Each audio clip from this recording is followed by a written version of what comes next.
നമോ ഭഗവതേ വാസുദേവായ. ശ്രീകൃഷ്ണ പരമാത്മനേ നമഃ. ഗുരുനാഥൻ തുണ ചെയ്യുക സന്തതം, തിരുനാമങ്ങൾ നാവിന്മേലെപ്പോഴും. പിരിയാതെ ഇരിക്കണം നമ്മുടെ നരജന്മം സഫലമാക്കിടുവാൻ. കൃഷ്ണ കൃഷ്ണ മുകുന്ദ ജനാർദ്ദന, കൃഷ്ണ ഗോവിന്ദ നാരായണ ഹരേ. അച്യുതാനന്ദ ഗോവിന്ദ മാധവ, സച്ചിദാനന്ദ നാരായണ ഹരേ.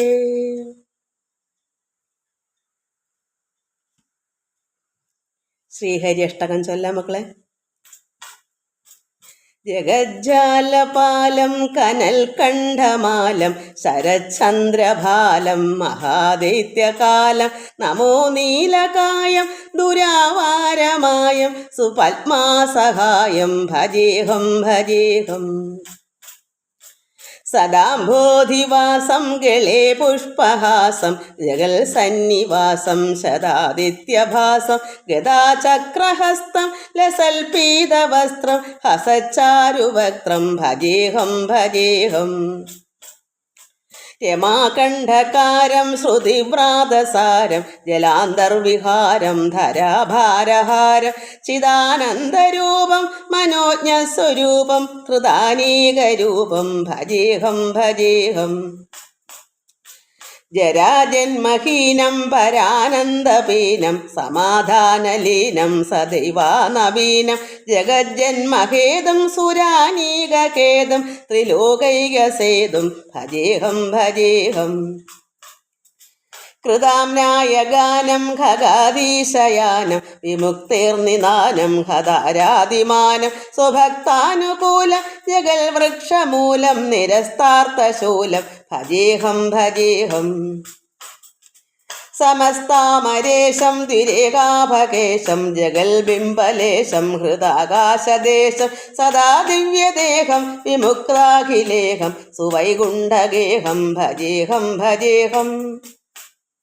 സുരാളി ബലിഷ്ടം ത്രിലോകീവരിഷ്ടം ഗുരുണാം ഗരിഷ്ടം സ്വരൂപൈകനിഷ്ഠം സദായുദ്ധധീരം മഹാവീരധീരം ഭവാംബോധിതീരം ഭജേഹം ഭജേഹം.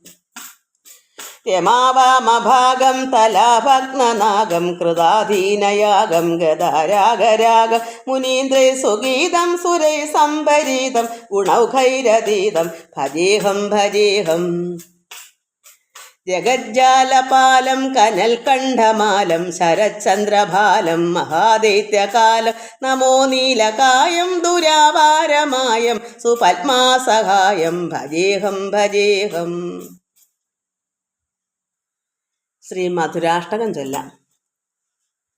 അധരം മധുരം വദനം മധുരം നയനം മധുരം ഹസിതം മധുരം ഹൃദയം മധുരം ഗമനം മധുരം മധുരാധിപതേരഖിലം മധുരം വചനം മധുരം ചരിതം മധുരം വസനം മധുരം വലിതം മധുരം ചലിതം മധുരം ഭ്രമിതം മധുരം മധുരാധിപതേരഖിലം മധുരം വേണോർമധുരോ രേണോർമധുര പാണീർമധുര പാദൗ മധുരൗ നൃത്യം മധുരം സഖ്യം മധുരം മധുരാധിപതേരഖിലം മധുരം ഗീതം മധുരം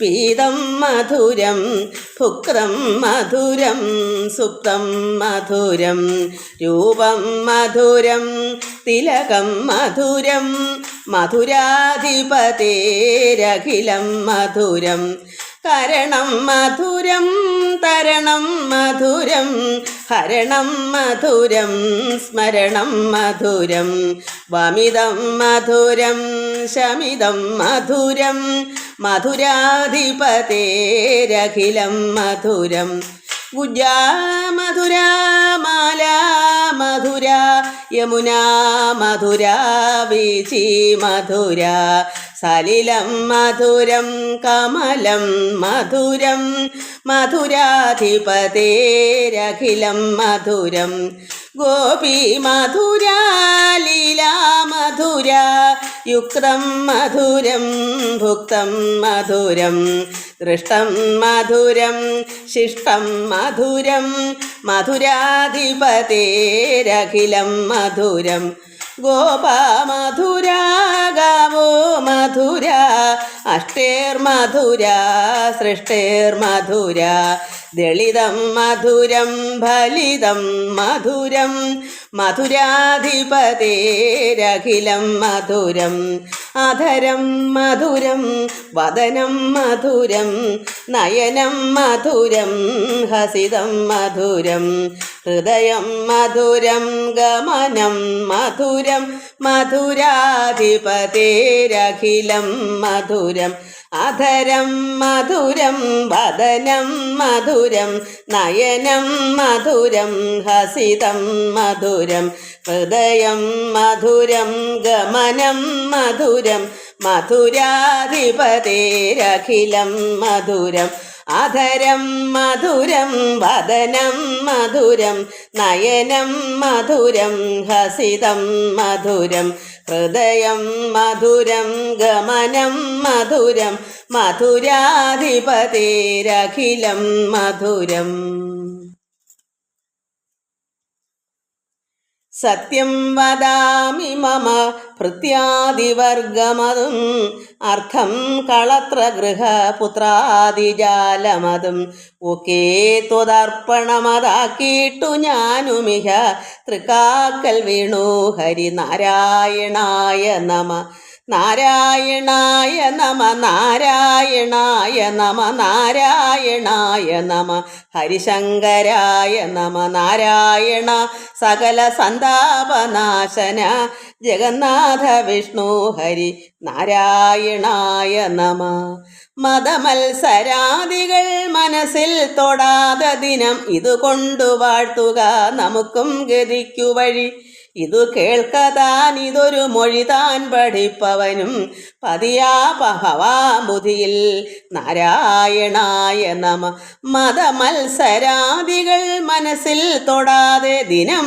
ഇതുകൊണ്ടു വാഴ്ത്തുക നമുക്കും ഗതിക്കു വഴി ഇതു കേൾക്കതാൻ ഇതൊരു മൊഴിതാൻ പഠിപ്പവനും പതിയാ ഭവാബുധിയിൽ നാരായണായ നമ നാരായണായ നമ നാരായണായ നമ നാരായണായ നമ ഹരിശങ്കരായ നമ നാരായണ സകല സന്താപനാശന ജഗന്നാഥ വിഷ്ണു ഹരി നാരായണായ നമ മൽപ്രാണനും പരനും ഒന്നെന്നുറപ്പവന് തൽപ്രാണദേഹവും അനിത്യം കളത്രധനം സ്വപ്നാദിയിൽ ചിലതു കണ്ടങ്ങുണർന്നവനോടൊപ്പം ധരിക്ക ഹരി നാരായണായ നമ നാരായണായ നമ നാരായണായ നമ നാരായണായ നമ ഹരിശങ്കരായ നമ നാരായണ സകല സന്താപനാശന ജഗന്നാഥ വിഷ്ണു ഹരി നാരായണായ നമ. എല്ലാ ദൈവമക്കൾക്കും എൻ്റെ വിനീതമായ പ്രണാമം. എല്ലാവർക്കും ഭഗവത് കൃപ, ശാന്തി, സമാധാനം, ഈശ്വരൻ്റെ അനുഗ്രഹം എല്ലാം ഉണ്ടാകണം. ഭാവി അതായത് ഈ ലോക എല്ലാ ജീവിത സുഖങ്ങളും ഉണ്ടാകണം. എല്ലാവർക്കും ആയുരാരോഗ്യം ഉണ്ടാകണം. എല്ലാ ഭക്തമക്കൾക്കും എൻ്റെ വിനീതമായ പ്രണാമം. ഗീതാ നായർ, നിർമ്മല പവിത്രൻ, ബിജി ബിജു, സുലോചന അഖിൽ, പ്രസന്ന, ജഗദമ്മ, രുക്മിണി മോഹൻ, ജയ അനിൽ, ശ്രീല, നിർമ്മല രമേഷ്, എല്ലാ മക്കളുടെയും കമൻസുകളും ഭഗവാനിൽ അർപ്പിക്കുന്നു. എല്ലാ ഭക്തമക്കളെയും ഭഗവാനിൽ അർപ്പിക്കുന്നു. ഓം ലോക സമസ്ത സുഖിനോ ഭവന്തു. നമുക്ക് ഭാഗവതം അല്പം കഴിഞ്ഞ പ്രാവശ്യം നമ്മൾ ഗുരുദക്ഷിണ എല്ലാം വായിച്ച് തീർന്നില്ലായിരുന്നു. അത് കുറച്ചും കൂടെ നമുക്കത് വായിക്കാം. നമ്മൾ ഗുരുദക്ഷിണ ഗുരു എന്താണ് ആവശ്യപ്പെടുന്നത് അതാണ് ശിഷ്യന്മാർ കൊടുക്കുന്നത്. അപ്പോൾ ഭഗവാൻ ചോദിച്ചു എന്താ ഗുരുവിന് വേണ്ടതെന്ന് ചോദിച്ചപ്പോൾ പറയുന്ന ഗുരു എന്താ പറഞ്ഞത്? സ്വന്തം പത്നി എടുത്തുകൂടെ നിരൂപിച്ച് ആലോചിച്ചിട്ട് പറഞ്ഞു, പ്രഭാസ തീർത്ഥത്തിൽ കുളിക്കാൻ പോയ ശേഷം മകനെ കണ്ടിട്ടില്ല. ആ കുട്ടിയെ എനിക്ക് തിരിച്ചു കൊണ്ടുവരണം, അതാണ്, അതിൽ പരം വേറെ ഒരു ആഗ്രഹവും എനിക്കില്ല എന്നാണ് പിന്നെ ഗുരുനാഥൻ പറഞ്ഞത്. അത് അങ്ങനെ തന്നെ ആകട്ടെ എന്ന് ഭഗവാൻ പറഞ്ഞതനുസരിച്ച് ആദ്യമേ വരുണദേവനെ പോയി കണ്ടു. അപ്പോൾ വരുണൻ പറഞ്ഞു, ശംഖിനകത്ത് ഒളിച്ചു വെച്ചിട്ടുണ്ട് അസുരൻ. അപ്പോൾ അവിടെ ചെന്ന് ശംഖിനെ വധിച്ചപ്പോൾ ശംഖൻ്റെ ഉള്ളിൽ ഒന്നുമില്ല. അവിടുന്ന് ഭഗവാനും പിന്നെ ബലരാമനും കൂടി യമപുരിയിൽ ചെന്നു. യമലോകത്ത് ചെന്നപ്പോൾ യമൻ ഉടനെ തന്നെ ഗുരുപുത്രനെ കൊണ്ട് കൊടുത്തു. എന്നാൽ അവിടെ ഭഗവാന്റെ ശംഖിൻ്റെ നാദം കേട്ട് അവിടെ ഉള്ളവർക്കെല്ലാം ആനന്ദം ഉണ്ടായി. നരകത്തിൽ കിടക്കുന്നെങ്കിലും ഭഗവാൻ ചെന്നപ്പോൾ അവർക്കൊരു അത്ര വിഷമിച്ച് കിടന്നാലും ഭഗവാൻ വന്നാൽ എല്ലാവർക്കും ഒരു ആനന്ദം ഉണ്ടാകും. അത് നമ്മൾ എന്താ മനസ്സിലാക്കേണ്ടേ? നമ്മുടെ ഉള്ളത്തിലും പരമാത്മാവ് വസിക്കുമ്പോൾ ആനന്ദം എത്ര രോഗമായോ എങ്ങനെയോ വിഷമിച്ചോ കിടക്കട്ടെ, ഈശ്വരനുള്ള ചിന്ത നമ്മളെ ഉള്ളത്തിലുണ്ടോ, ആനന്ദം. അപ്പോൾ നമ്മൾ എന്ത് മനസ്സിലാക്കണം? സദാ സമയവും ഭഗവാൻ ഉള്ളിൽ വേണം. അതാണ് മക്കളെ എപ്പോഴും പറയുന്നത്. എന്ത് ജോലി ചെയ്യുമ്പോഴും ഉള്ളത്തിൽ ആ ഒരു ഓർമ്മ ഭഗവാൻ നമ്മുടെ ഉള്ളിലുണ്ട്. ചെയ്യുന്നതെല്ലാം ഭഗവാൻ തന്നെയാണ്. എല്ലാം അർപ്പിച്ച് ചെയ്യുക. അപ്പോൾ നമ്മുടെ ഉള്ളത്തിൽ നിന്ന് എപ്പോഴെങ്കിലും വിട്ടുപിരിഞ്ഞ് പോകുമോ? അപ്പോൾ നമുക്ക് എപ്പോഴും സന്തോഷവും സമാധാനം ഉണ്ടാകത്തില്ലേ? നമ്മൾ തന്നെയല്ലേ ഇതൊക്കെ വരുത്തുന്നത്? അപ്പോൾ നമുക്ക് എന്ത് പണിയോ നമ്മൾ ചെയ്യും, അപ്പോഴെല്ലാം ഈശ്വരനുള്ള ചിന്ത നമ്മുടെ ഉള്ളത്തിൽ ഇരിക്കട്ടെ. എങ്ങും ഇറങ്ങി പോകാതെ അവിടെ തന്നെ ഇരുന്നോട്ടെ. അപ്പോൾ നമുക്കും ഈ കാലപുരി ചെന്നപ്പോൾ അവിടെയുള്ള നരകത്തിൽ കിടക്കുന്നവർക്ക് പോലും ആനന്ദം കിട്ടി. അവർക്കെല്ലാം വലിയ പ്രത്യേക ഒരു സന്തോഷമുണ്ടായി. അപ്പോൾ ആ ഭഗവാൻ ഉള്ള സമയം വരെ ആകട്ടെ. അതുകൊണ്ട് അതൊക്കെ അവരെന്താണ് പോകാൻ കാരണം? ഈശ്വരനെ ഉള്ളത്തിലില്ലാഞ്ഞതുകൊണ്ടാണ്. ഈശ്വരൻ ഉള്ളത്തിലുണ്ടായിരുന്നെങ്കിൽ അവർ നരകത്തിൽ പോകത്തില്ലായിരുന്നു. നമ്മൾ അതും കൂടെ മനസ്സിലാക്കണം. അവർ നരകക്കുഴിയിൽ പോയപ്പം ഭഗവാനോട് ചെന്നപ്പോൾ അവർ ഓർക്കും, അയ്യോ ഇവിടെ ഭൂമിയിൽ ജീവിച്ചിരുന്നപ്പോഴേ ഭഗവാൻ ഉള്ളത്തിലുണ്ടെങ്കിൽ എന്ത് നല്ലതായിരുന്നു, അപ്പോഴേ ഭഗവാനെ കൈക്കലാക്കണമായിരുന്നല്ലോ. ഇപ്പോൾ ഒന്ന് കണ്ടപ്പം പോലും ഇത്ര നമുക്ക് സുഖം തോന്നിയെങ്കിൽ അവിടെ നമ്മൾ എന്ത് കഷ്ടപ്പെട്ടു പോയി, നമ്മൾ അറിഞ്ഞില്ലല്ലോ, നമ്മൾ വെറുതെ മതിച്ച് അഹങ്കരിച്ച് നടന്നു പോയല്ലോ ഭഗവാനെ. അങ്ങനെ അവർ ചിന്തിക്കും. നമ്മളതുകൊണ്ട് എന്ത് വേണം? നമുക്ക് ഇപ്പോഴേ ഇതൊക്കെ വായിച്ച് പഠിക്കുമ്പോൾ നമ്മൾ മനസ്സിലാക്കും, നമുക്കും നരകക്കുഴിയിലോട്ട് പോകാതെ, അതായത് കാലപുരിക്ക് പോകാതെ ഈശ്വരൻ കടുകിലേക്ക് ചെല്ലാൻ വേണ്ടി നമ്മൾ പ്രയത്നിക്കണം. ഇതൊക്കെ വായിക്കുന്നതും പഠിക്കുന്നതും അതിനാണ്. അപ്പോൾ നമ്മളത് മനസ്സിലാക്കിയിട്ട് ഈശ്വരനെ എപ്പോഴും ഉള്ളത്തിൽ നിന്ന് വിട്ടുപോകേണ്ട. ആ ചൈതന്യമൂർത്തിയാണ്, അത് എല്ലാ ലോകം നിറഞ്ഞിരിക്കുകയല്ലേ, നമ്മൾ ആവാഹിച്ചെടുത്താൽ പോരെ. നമ്മുടെ കർമ്മങ്ങൾ അത് സത്വഗുണങ്ങൾ, നല്ല സജ്ജനങ്ങളും ആയിട്ടുള്ള സംസർഗവും നല്ല പ്രവൃത്തികളും നന്മയായിട്ടിരിക്കണം. എല്ലാം അങ്ങനെ വരുമ്പോൾ ആരാധനയും, കാരണം കലിയുഗത്തിൽ എന്താ പറഞ്ഞേക്കുന്നത്? ആരാധനയാണ്. എത്രത്തോളം ഈശ്വരനെ ആരാധിക്കാം, അത് എനിക്ക് പറഞ്ഞുതരാൻ പറ്റുന്ന വെച്ചാൽ ഞാൻ ഒരുപാട് ആരാധിച്ചിട്ടാണ് എനിക്ക് ഭഗവാൻ പ്രത്യക്ഷമായത്. ആരാധിച്ച് നിറഞ്ഞ് കവിഞ്ഞ് ഉള്ളം നിറഞ്ഞു വരുമ്പോൾ നമ്മൾ അറിയാതെ കുറേ നേരം ധ്യാനിക്കാൻ അങ്ങ് ഇരുന്നു. നമ്മൾ തന്നെ അറിയാതെ അങ്ങ് ഇരുന്നോളും. ആരാധിച്ചാൽ ലഹരിയിലങ്ങ് ഇരുന്നോളും. അങ്ങനെ അവിടെ പ്രത്യേകിച്ച് ഒരു വിഷമവും തോന്നിക്കത്തില്ല. അങ്ങനെ എത്ര നേരം നമ്മൾ ഇരിക്കുന്നോലും അറിയില്ല. ഒരു 2 മണിക്കൂറൊക്കെ പ്രാർത്ഥിച്ചിട്ട് ഞാനങ്ങ് ഇരിക്കും. അപ്പോൾ എണീക്കുമ്പം സന്ധ്യയ്ക്ക് ഒരു 5:30 മണിക്കൊക്കെ ഇരുന്നാൽ ഞാൻ നേരത്തെ പ്രാർത്ഥനയ്ക്ക് അങ്ങ് ഇരിക്കും. പക്ഷേ നമുക്ക് 9 മണിയൊക്കെ ആകും. കാരണം ജോലികളെല്ലാം ഒതുക്കിയാൽ പിന്നെ എനിക്ക് ഈ പുറം ലോകത്തെ ചിന്തയില്ല. അപ്പോൾ എന്താ കാരണം? ആർത്തി ഉള്ളതുകൊണ്ടാണ്. അപ്പം നമുക്ക് എന്ത് വേണം? ഭഗവാനുള്ള ആർത്തി നമുക്ക് ഉണ്ടെങ്കിലേ പറ്റൂ. അതിനുവേണ്ടി പ്രാർത്ഥിക്കണം, ഭഗവാനെ എനിക്കും പരമാത്മാവിൽ ചേരാനുള്ള ആർത്തി ഉണ്ടാകണമേ. ഞാൻ അങ്ങനെ ആർത്തി തന്നെ ഉണ്ടായതാണ്. ഞാൻ അങ്ങനെ ചിന്തിച്ചൊന്നും വന്നതല്ല. എൻ്റെ ഉള്ളത്തിൽ നിന്ന് അങ്ങ് വെപ്രാളം വന്നതാണ്. അത് ചിലപ്പോൾ കഴിഞ്ഞ ജന്മങ്ങൾക്ക് എന്തൊക്കെയോ കുറേ ആക്കി വെച്ച് കാണും, അതുകൊണ്ടായിരിക്കാം. അതുകൊണ്ട് ഭഗവാൻ അവിടുന്ന് കാലപുരിയിൽ ചെന്ന് ആ കുഞ്ഞിനെയും കൊണ്ട് തിരിച്ച് ഗുരുവിന് കൊണ്ട് കൊടുക്കുന്നതാണ്. അപ്പോൾ എന്താണ് അപ്പോഴവിടെ കാലദൂതൻ അവിടെ പ്രാർത്ഥിച്ചത്? ഭൂമിയിൽ വന്ന് ഇതുപോലുള്ള കർമ്മങ്ങൾ ചെയ്യാൻ മുടക്കമില്ലാതെ ഇവിടെ പാപികളായവരെയൊക്കെ കൊണ്ടുപോകാനുള്ള അനുഗ്രഹം കൊടുക്കണേ എന്നാണ് ഭഗവാനോട് പ്രാർത്ഥിച്ച കാലനാണല്ലോ പരമാത്മാവ്. അപ്പോൾ ഈശ്വരനാണ് കാലൻ്റെയും കാലൻ. അപ്പം ഭഗവാൻ ചെന്നപ്പോൾ കാലൻ ഭഗവാനെ പ്രാർത്ഥിച്ചത് എന്താ പറയുന്നത്? ദുഷ്കൃതി ദണ്ഡങ്ങൾ ചെയ്യുന്നവരെ, ദുഷ്കൃതി ഇവിടെ ആരാണ് ദുഷ്കർമ്മങ്ങൾ ചെയ്യുന്നത്? അങ്ങനെ ഉള്ളവരെ സത്യസ്വരൂപ ഭഗവാനെ അങ്ങയുടെ കാരുണ്യം ഉണ്ടാകണമേ, നിത്യവും വേണം. എന്താ ഇവിടുന്ന് കൊണ്ടുപോകാനുള്ള അതും എല്ലാ തൊഴിലിനും എന്താ പറയുന്നത്, ഈശ്വരൻ്റെ ആനുകൂല്യം വേണം. നന്നായി കൊണ്ടുപോകാൻ ഇതിനൊക്കെ ഒരു മടുപ്പില്ലാതെ അവർക്കും കർമ്മങ്ങൾ ചെയ്യണ്ടേ. അപ്പം അവരും ചെയ്യുന്ന ജോലികൾ, ഭഗവാൻ ഏൽപ്പിച്ച ജോലികൾ അവർക്കുള്ള ജോലി അവർ ചെയ്യുന്ന, അല്ല അവർ ദുഷ്ടനൊന്നുമല്ല. കാലന്മാരുടെ ജോലിയാണ് ഈ നരകത്തിലേക്ക് കൊണ്ടുപോകാൻ വിഷ്ണുദൂതന്മാരെ വെച്ചേക്കുന്നത് ഭക്തന്മാരെ കൊണ്ടുപോകാനാ. അത് എവിടെ കൊണ്ടുപോകും? അത് വിഷ്ണു ലോകത്തേക്കോ? കാരണം കുറേ നന്മകളൊക്കെ ചെയ്താൽ സ്വർഗത്ത് പോവാം. സ്വർഗലോകത്ത് പോകുമ്പോൾ നമ്മൾ നമ്മുടെ പുണ്യങ്ങളെല്ലാം അനുഭവിച്ച് തീരുമ്പോൾ വീണ്ടും നമ്മൾ ഭൂമിയിലേക്ക് വരും. അപ്പോഴും നല്ല കർമ്മങ്ങൾ ചെയ്താൽ നമുക്ക് വീണ്ടും വീണ്ടും, കാരണം അവർ എന്താ ആഗ്രഹിച്ച നല്ല ജീവിതത്തിന് വേണ്ടി ആഗ്രഹിച്ചേക്കുന്നത്. അതുകൊണ്ടാണ് സ്വർഗത്ത് പോകുന്നത്. സ്വർഗത്ത് പോയ നല്ല ഭോഗസുഖങ്ങളെല്ലാം അനുഭവിച്ച് ദേവന്മാരുടെ കണക്ക് കഴിയാം. നമ്മുടെ പുണ്യമൊക്കെ തീർന്നു വരുമ്പോൾ നമ്മൾ വീണ്ടും ഭൂമിയിലേക്ക് വരും. അതേസമയം വിഷ്ണു ലോകത്തേക്ക് ഭഗവാൻ സാരൂപ്യം പ്രാപിക്കുക വെച്ചാൽ വിഷ്ണുവിനെയൊക്കെ സാരൂപ്യം എന്താണ്? അത് വിഷ്ണു ലോകത്തേക്ക് പോകാം. അതാ ഓരോരോ രീതിയിലാണ്, ഓരോ ഭക്തന്മാരുടെ അളവനുസരിച്ചാണ് ഇതൊക്കെ. ഓരോ പടി മുന്നോട്ട് പോയി വരുമ്പോൾ ഇങ്ങനെ ഏറ്റവും വലിയൊരു രീതി എന്താണെന്ന് വെച്ചാൽ അവധൂതനായി പോവുക. അത് ചിലർ നമ്മൾ പറഞ്ഞു കേട്ടിട്ടില്ലേ, ഭാഗവത്തിലുണ്ട്. ചിലരിങ്ങനെ ഒരു മനുഷ്യരൂപത്തിൽ ഇങ്ങനെ നടന്നങ്ങ് പോയി എവിടെ പോകണമെന്നോ ഒന്നും അവർക്കതിന് ലക്കില്ലാതെ പോകും. എന്താ ആ ഉള്ള നിറയും അവരങ്ങ് അവരുടെ ഗുണമെല്ലാം അങ്ങ് അത് ശിവൻ അവരെയൊക്കെ ഈ തമോ ഗുണം കൂടെ ആയിരിക്കും എനിക്ക് തോന്നുന്നു. അവർക്ക് പച്ചിറച്ചി തിന്നാലോ അവർക്ക് അവരൊന്നും ചെയ്യുന്നതായിട്ട് അവർക്ക് അറിയില്ല. എന്ത് മാലിന്യങ്ങളും നമുക്ക് മാലിന്യമായിട്ട് തോന്നും. പക്ഷെ അവർക്ക് ഇങ്ങനെയൊക്കെ ഒരു ഭ്രാന്തന്മാരടക്കം നടക്കുമെന്നാണ് പറയാം. ചിലപ്പം ചിരിച്ചും ചിലപ്പം പള്ളു പറയും, മറ്റുള്ളവരെ കാണുമ്പോൾ ചിലപ്പം ഗോഷ്ഠി കാണിക്കും, ചിലപ്പം പാട്ട് പാടും, ചിലപ്പം എന്താ പറയുക, എന്തൊക്കെ വേണമെങ്കിലും അവർ കണ്ണൃത്തം ചെയ്യണം. എന്തെല്ലാം വേണം അവധൂതന്മാരുടെ അങ്ങനെയാണ്. ചിലപ്പം വസ്ത്രം പോലും കാണത്തില്ല. അവർക്കത് ശരീരമായിട്ട് യാതൊരു ബന്ധവുമില്ല. അജ്ഞാനമല്ല, അത് ഏറ്റവും തലപ്പത്തുള്ളവരാണ് ഇതെല്ലാം. പക്ഷെ നമ്മൾ ഭഗവാനെ വിഷ്ണുവിനെ പ്രാർത്ഥിക്കുന്നവർക്ക് സത്വഗുണമാണ്. അതുകൊണ്ടാണ് സത്വഗുണം ഉള്ളവർ, സാത്വികന്മാർ സസ്യാഹാരം തന്നെ കഴിക്കുന്നവർ. അതുകൊണ്ടാണ് ഭഗവാൻ പരമാത്മാവ് അങ്ങനെയാണ്. ഏത് വിഷ്ണു രൂപത്തിലുള്ള. അപ്പം വിഷ്ണു രൂപം എടുക്കുന്നത് സാത്വിക ഗുണം. അതുകൊണ്ടാണ് നമുക്ക് ഈ സസ്യാഹാരങ്ങൾ തന്നെ കഴിക്കുന്നതാണ് ഭഗവാൻ ഇഷ്ടം. അതേസമയം ശിവനെ പ്രാർത്ഥിക്കുന്നവർക്ക് മത്സ്യങ്ങളൊക്കെ കഴിക്കുന്നൊന്നും കുഴപ്പമുണ്ടാവില്ലെന്ന് എനിക്ക് തോന്നുന്നു. എനിക്കതിനെപ്പറ്റി അറിയത്തില്ല.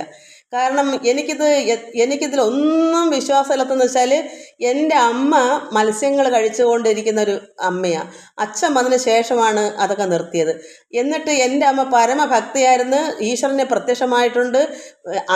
ഏകാദശിയുടെ നാണ് അമ്മയുടെ മരണം. ഒരു നേരം പോലും വയ്യാതെ കിടന്നിട്ടില്ല. എണീറ്റ് അവരവരുടെ കാര്യം നോക്കി ജീവിച്ച്, അതും മരിക്കുന്ന സമയത്ത് എല്ലാവരും കൂടെ ഉണ്ടായിട്ടും ആരെയും ഒന്നും അറിയിക്കാതെ ഒരു പോക്ക് പോയതാണ്. നമ്മളൊക്കെ തൊട്ടടുത്തുണ്ട്. എന്നാൽ എൻ്റെ അമ്മാവിയമ്മ, അതായത് എൻ്റെ ഭർത്താവിൻ്റെ അമ്മ അവരിവിടെ കാര്യമൊക്കെ പറഞ്ഞിട്ട് അമ്മയ്ക്ക് എന്തെങ്കിലും ഒരു കുഴപ്പമുണ്ടെങ്കിൽ അവരങ്ങോട്ട് ഇറങ്ങി ചെന്നാൽ അവിടെ ഇരിക്കും. ഞാൻ അങ്ങോട്ട് ഇറങ്ങട്ടെ എന്നും പറഞ്ഞ് ഇറങ്ങിപ്പോയി അടുത്ത ഒരു 10 ചുവടെ കൊണ്ട് നടന്നതേ ഉള്ളൂ. ഇവിടെ സംഭവം കഴിഞ്ഞു. അപ്പോൾ അങ്ങനെയുള്ളൊരു മരണം ഏകാദശിയാണ്, പാരണ വിടുന്ന സമയമായിരുന്നു. അങ്ങനെയൊക്കെ ഉള്ളൊരു മരണം കിട്ടുന്ന അമ്മ മത്സ്യം. പക്ഷേ അതുകൊണ്ട് ആഹാരത്തിൽ, കാരണം അറിഞ്ഞൂടല്ലോ, ഇത് ആരും കൊല്ലുന്നില്ലല്ലോ. അമ്മയ്ക്ക് അങ്ങനെ അറിയത്തുമില്ല, നമുക്കൊന്നും പണ്ട് അറിഞ്ഞൂടല്ലേ. അപ്പോൾ എനിക്കിപ്പം ഇത് മറ്റുള്ളവർക്ക് പറഞ്ഞു തന്നപ്പോൾ എനിക്ക് തീർത്ത് എനിക്കിഷ്ടം അല്ലാതായി. എനിക്ക് ഒരു ജീവജാലങ്ങളുടെ എനിക്ക് ഇഷ്ടമേ അല്ല അങ്ങനെ മനസ്സ് കൊണ്ട് അറിഞ്ഞാൽ പിന്നെ. അതുകൊണ്ട് അമ്മ അങ്ങനെ ചെയ്യട്ടെ. എന്തോ വെച്ചാൽ അമ്മയ്ക്ക് നല്ല ഒരു ഭക്തിയായിരുന്നു, ഒരു സന്യാസിയായിരുന്നു. പ്രത്യക്ഷമായി സൂര്യഭഗവാനെ പോലും പ്രത്യക്ഷപ്പെടുത്തിയ അമ്മ, ഗുരുദേവനൊക്കെ പ്രത്യക്ഷമായതാണ്. ഇങ്ങനെയുള്ള അവസ്ഥയിൽ വരുമ്പോൾ ഇതിനകത്തൊരു അജ്ഞാനമുണ്ടോ? അതാണ് അവധൂതന്മാർക്ക് ഇത് കഴിച്ചിട്ട് എന്തെങ്കിലും അജ്ഞാനമുണ്ടോ? അതുകൊണ്ട് ഇത് നമ്മുടെ മനസ്സിൻ്റെ അജ്ഞാനമാണ്. അവധൂതന്മാർക്ക് പിന്നെ എനിക്ക് ഒന്ന് പറയാനുള്ളത്, അത്രമാത്രം ഭയപ്പെടുത്തി വേദനിപ്പിച്ച് മൃഗങ്ങളെ വലിച്ചഴച്ച് നിർബന്ധിച്ച് പോയി കൊന്ന് കഴിക്കുന്നത് മഹാപാപമെന്ന് എൻ്റെ ഉള്ളം എപ്പോഴും പറയും. അത് ഒരിക്കലും ആരും കഴിക്കരുത്. മത്സ്യങ്ങളൊന്നും അറിയുന്നില്ല, ആരും അതിനെ പിടിച്ചു വെച്ച് അറുക്കാനൊന്നും അത് അറിയുന്നില്ല. അത് എല്ലാം കൂടെ കൂന കൂടി കിടന്ന് ശ്വാസം കിട്ടാതെ അങ്ങ് മരിക്കുന്നു. അതിനെ അറുക്കുന്നുമില്ല, ഒന്നുമില്ല. അപ്പം നമുക്ക് ചിന്തിക്കണം, കൊച്ചു കൊച്ചു മത്സ്യങ്ങളൊക്കെ കഴിച്ചാലും ഭഗവാനെ മറ്റൊരിക്കലും ആരും ചെയ്യരുതേ എന്നാണ് ഞാൻ പ്രാർത്ഥിക്കുന്നത്. ഒരിക്കലും ഒന്നിനെയും കഴിക്കാതിരിക്കുക. അതിപ്പരം പാപം എന്താണ്? ഇനി എത്ര ഭക്തനെന്ന് പറഞ്ഞാലും അവധൂതന്മാർക്ക് അവർക്ക് അജ്ഞാനം മാറിയിട്ട് അവർ കഴിക്കും. നമുക്ക് അജ്ഞാനം മാറാതെ നമ്മൾ അങ്ങനെ അവധൂതനായില്ലല്ലോ. ഒരു അവധൂതന് ഇതൊന്നും പ്രശ്നമേ അല്ല. അത് അങ്ങനെ ആകുമ്പോഴും നമ്മളും അങ്ങനെ ആയിക്കോ. അപ്പോൾ നമ്മൾ അറിയുന്നില്ലല്ലോ, എന്താ തിന്നുന്നവരറിയുന്നില്ല. ഇത് കൊന്നതാണോ, ചത്തതാണോ, ഇത് മാംസമാണോ, അത് സസ്യമാണോ, അവർ തിരിച്ചറിയുന്നില്ല. അവർക്ക് അതിൽ നിന്നെല്ലാം വിട്ടു മാറിപ്പോയി അവരുടെ മനസ്സ്. അതുകൊണ്ട് അവർക്ക് പാപമില്ല. പക്ഷെ നമുക്ക് അങ്ങനെ ആവാത്ത സ്ഥിതിക്ക് ഇതൊക്കെ പാപം തന്നെയാണ് എന്ന് കരുതി മത്സ്യങ്ങൾ കൂട്ടുന്നതുകൊണ്ട് ഒരു കാരണവശാലും ഞാനത് വിശ്വസിക്കുന്നില്ല. കാരണം ഞാനൊരു 4-4.5 വർഷത്തോളം കഴിക്കാതിരുന്നിട്ട് ചെറുതെങ്കിലും ഞാൻ കഴിക്കും. എന്നിട്ട് എനിക്ക് 40 വയസ്സിലാണ് എനിക്ക് ഭഗവാൻ പ്രത്യക്ഷമായത്. അതിൽ ഒരുപാട് ദർശനങ്ങൾ, ഒരുപാട് അനുഗ്രഹങ്ങൾ. ഇതെല്ലാം എങ്ങനെ കിട്ടി? ഒന്നിനെ കൊന്നു തിന്നതല്ല. ആരെങ്കിലൊക്കെ കൊണ്ടുവന്ന് നമ്മൾ മത്സ്യം വാങ്ങിച്ച് അത് അറിയുന്നില്ലല്ലോ, നമുക്കതൊരു പാപമാണെന്ന് അറിഞ്ഞുകൂടല്ലോ, അറിയാതെ ചെയ്തതിന് അപരാധമില്ലല്ലോ, അതുകൊണ്ടും കൂടെ ആയിരിക്കാം ചിലപ്പോൾ. അതുകൊണ്ട് എല്ലാ മക്കളും ചിന്തിക്കണം, ഇവർ മറ്റുള്ളവർ മത്സ്യം ശവക്കറി എന്നൊക്കെ പറഞ്ഞാലും നമ്മുടെ മനസ്സ് ഭഗവാനെ ഇതിലെങ്ങും ഒരു പാപം ചെയ്യുന്നില്ലല്ലോ എന്ന് കരുതി നമ്മൾ അല്പം മത്സ്യം വാങ്ങിച്ച് കഴിച്ചെന്നും പറഞ്ഞുകൊണ്ട് ഭഗവാൻ ഒരു ശിക്ഷ, ഭഗവാൻ ഇതിലെങ്ങും ഒന്നും ഇല്ലല്ലോ. നമ്മുടെ ഉള്ളം പ്രകാശിക്കണം, നമ്മുടെ ഹൃദയശുദ്ധിയാണ്. അതൊരു അല്പം മത്സ്യം കഴിച്ചെന്ന് കരുതി യാതൊരു കുഴപ്പവും എൻ്റെ അനുഭവം വെച്ച് നോക്കുമ്പോൾ ഇല്ല. എൻ്റെ അമ്മയുടെ എൻ്റെയൊക്കെ അനുഭവം വെച്ച് നോക്കുമ്പോൾ അതിൽ യാതൊരു നമ്മുടെ മനസ്സിന് അജ്ഞാനം ഇല്ലായിരുന്നാൽ മാത്രം മതി. നമ്മൾ എന്താണ് കഴിച്ചത്, ഇത് മത്സ്യമാണല്ലോ, ഇത് കൊന്നതാണല്ലോ എന്ന് ചിന്തിക്കേണ്ട. നമ്മൾ അരിയാഹാരം കഴിക്കുന്നത് പോലെ നമ്മൾ വാങ്ങിച്ചത് കഴിച്ചു. പക്ഷേ വലിയ വലിയ മൃഗങ്ങളെ അടിച്ചു പറിച്ച് കൊല്ലുന്നതൊക്കെ വാങ്ങിച്ച് കഴിക്കേണ്ട, അതെനിക്കും ഇഷ്ടമല്ല. ഞാൻ ഇഷ്ടമല്ലാത്തതൊക്കെ എന്നുവെച്ചാൽ എന്നെ പോലാണോ എല്ലാവരും എന്ന് എനിക്ക് ഇത്രയൊക്കെ പറഞ്ഞു തരാൻ അറിയത്തുള്ളൂ. നമുക്ക് സമയം ഒരുപാട് പോയോ? അപ്പം നമുക്ക് വായിക്കാം മക്കളെ. അപ്പം ഭഗവാൻ ഗുരുപുത്രനെ കൊണ്ട് കൊടുത്തു. എന്നിട്ട് സന്തോഷമായി. എന്നിട്ട് പറഞ്ഞു, ഇങ്ങനെയുള്ള ശിഷ്യന്മാരുടെ ഗുരു തന്നുള്ളിൽ ഓർത്തതെല്ലാം വരും നിർണയം. ഇങ്ങനെയുള്ള കൃഷ്ണനെയും രാമനെയും പോലുള്ള ശിഷ്യന്മാരുടെ ഗുരു ആരാ? സാന്ദീപനി മഹർഷി. ആ മഹർഷിയുടെ ഉള്ളത്തിൽ എന്താ ഓർത്താൽ അതൊക്കെ നിർണയമായിട്ടും കൈവരും. എത്രയും തുഷ്ടനായി ഞാൻ ഇനി. അപ്പോൾ എനിക്ക് സന്തോഷമായി എന്ന് ഗുരു പറഞ്ഞു. എന്നിട്ട് നിങ്ങളും ഉത്തമന്മാരായി വിദ്യകൾ വർദ്ധിക്കും, നിങ്ങളും ഉത്തമന്മാരായിട്ട് എല്ലാ വിദ്യകളും നിങ്ങൾക്ക് വർദ്ധിച്ചു വരുമെന്ന് ഗുരു അനുഗ്രഹവും കൊടുത്ത് ഈ ശിഷ്യന്മാർക്ക്. യുദ്ധം ഗുരുപ്രീതി ചെയ്തവരാരുമേ ഈ ത്രിലോകത്തിലെന്ന് നിർണയം. ഇങ്ങനെ ഗുരുവിന് വേണ്ടുന്ന പ്രീതി, ഗുരുവിന് എന്താ ഇത്രയും ആയത്? ഒരു സ്വന്തം മകനെ കൊടുത്തതുകൊണ്ട് ഗുരുവിന് അത്രത്തോളം പ്രീതിയായി. ഈ ത്രിലോകത്തിൽ വെച്ച് ഇങ്ങനെ ഒരു പ്രീതി, ഗുരുപ്രീതി, ഇങ്ങനെ ശിഷ്യന്മാരിങ്ങനെ ഒരു കാര്യം കൊണ്ടു കൊടുത്തത്, ഒരു ഗുരുവിന് ഇത്ര സന്തോഷം കിട്ടാൻ ആരും ഈ ത്രിലോകത്തിൽ ഉണ്ടായിട്ടില്ല. അവിടെ നമ്മൾ വായിച്ചത് കണ്ടു വായിക്കാം. ഇത്തം ഗുരുപ്രീതി ചെയ്തവരാരുമേ ഈ ത്രിലോകത്തെങ്കിലില്ലെന്നു നിർണയം. നല്ലതുമേൽ വരുവിനി നിങ്ങൾക്ക് മംഗലന്മാർ ഗമിക്കതു ഗുരുവാക്യം കൈക്കൊണ്ട് അനുഗ്രഹവും വാങ്ങി സത്വരം ഉത്തമന്മാർ മധുരാപുരി പുക്കിതു. ഭഗവാനും കൃഷ്ണനും രാമനും കൂടെ ഗുരുവിൻ്റെ അനുഗ്രഹമൊക്കെ വാങ്ങി അദ്ദേഹം പറഞ്ഞു, മംഗലന്മാരായ നിങ്ങൾ പൊയ്ക്കൊള്ളൂ എന്ന് ഗുരു പറഞ്ഞു. എന്നിട്ട് അവർ അനുഗ്രഹമൊക്കെ വാങ്ങി ഉത്തമന്മാരായ കുട്ടികൾ മധുരാപുരിയിലേക്ക് പോയി. രാമം മുകുന്ദഞ്ച കണ്ടു യദുകുലം. രാമനും കൃഷ്ണനും യദുകുലം, കാരണം അവർ യദുകുലത്തിലല്ലല്ലോ ഇത്ര നാൾ കഴിഞ്ഞത്, വൃന്ദാവനത്തിലായിരുന്നല്ലോ നന്ദഗോപരുടെ കൂടെ. ഇപ്പം ആണല്ലോ. അപ്പോൾ കംസനെ വധിച്ചതിന് ശേഷം ഉടനെ തന്നെ ഗുരുകുലത്തിലേക്ക് പോയി വിദ്യ പഠിക്കാനും പോയി. തിരിച്ച് വീണ്ടും അവിടെ തന്നെ വന്നു. അച്ഛനും അമ്മയും താമസിക്കുന്ന യദുകുലത്തിൽ വന്ന് അവിടെ കഴിയണ്ടേ, അവരങ്ങനെ യദുകുലം കണ്ടു. അങ്ങനെ അവർ ഇനി വേണം അവിടുത്തെ സന്തോഷമാക്കുക അവർക്ക് വരാൻ. അതുകൊണ്ട് എന്താ പറയുക, രാമനും കൃഷ്ണനും യദുകുലം കണ്ടു. ആമോദമോട് സൽക്കാരവും ചെയ്തിതു. പൂർവമുള്ള ധനം കാണാതെ കാലത്താൽ കൈവന്നതുപോലെ തുഷ്ടിയുമുണ്ടായി.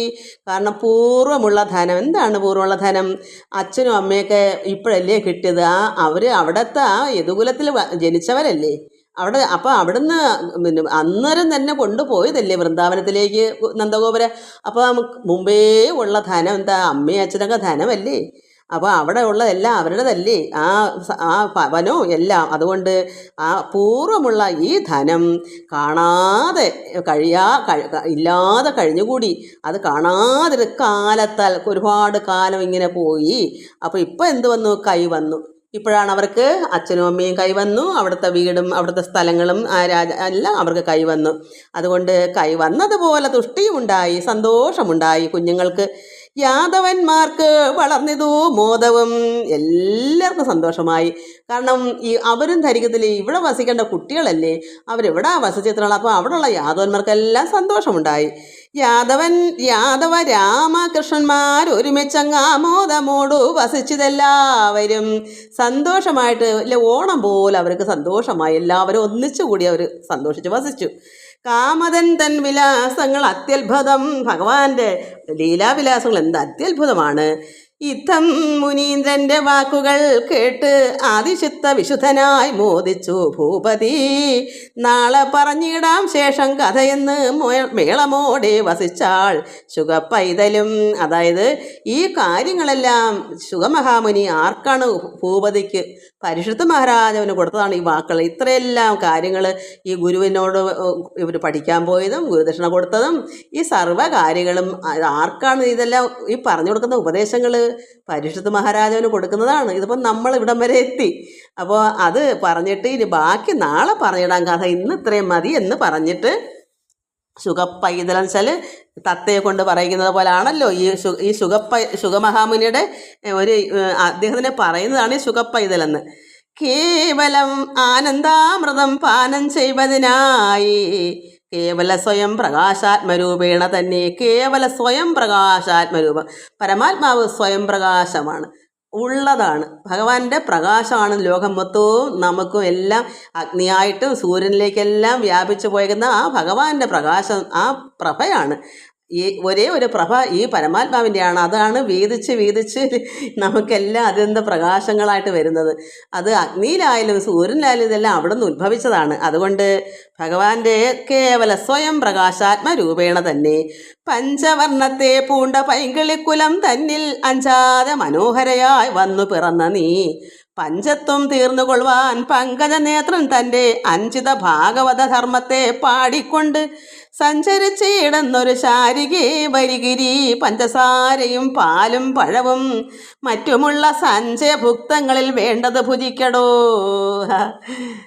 എന്താ പറയുക, ഭഗവാന്റെ ഭാഗവധർമ്മം പാടിക്കൊണ്ട് സഞ്ചരിച്ചുള്ള ശാരീരിക പൈത. അതായത് ശുഗമഹാമുനി ഇതെല്ലാം പാടി നടക്കുക, നാരദ മഹാമുനിയെ പോലെ. അപ്പോൾ എന്താ നമ്മളത് പഠിക്കേണ്ടത്? നമ്മളും ഭഗവാന്റെ ഈ ചരിത്രങ്ങൾ മറ്റുള്ളവർക്ക് കൊടുത്തും പാടിയും പുകഴ്ത്തിയും ഭഗവാനെ വർണ്ണിച്ചും ചരിത്രങ്ങളെല്ലാം ഓർത്തും പറഞ്ഞും കേട്ടും കൊടുത്തും നമ്മളെല്ലാവരും അന്യോന്യം സന്തോഷിക്കണം, ആനന്ദിക്കണം. അതാണ് ഭഗവാൻ ഇഷ്ടം. അപ്പോൾ നമ്മളിങ്ങനെ ഈ അഞ്ചാതെ മനോഹരമായി വന്ന് പിറന്ന നീ പഞ്ചത്വം തീർന്നുകൊള്ളുവാൻ, അതായത് മരണം, പഞ്ചത്വം മരണമാണ്.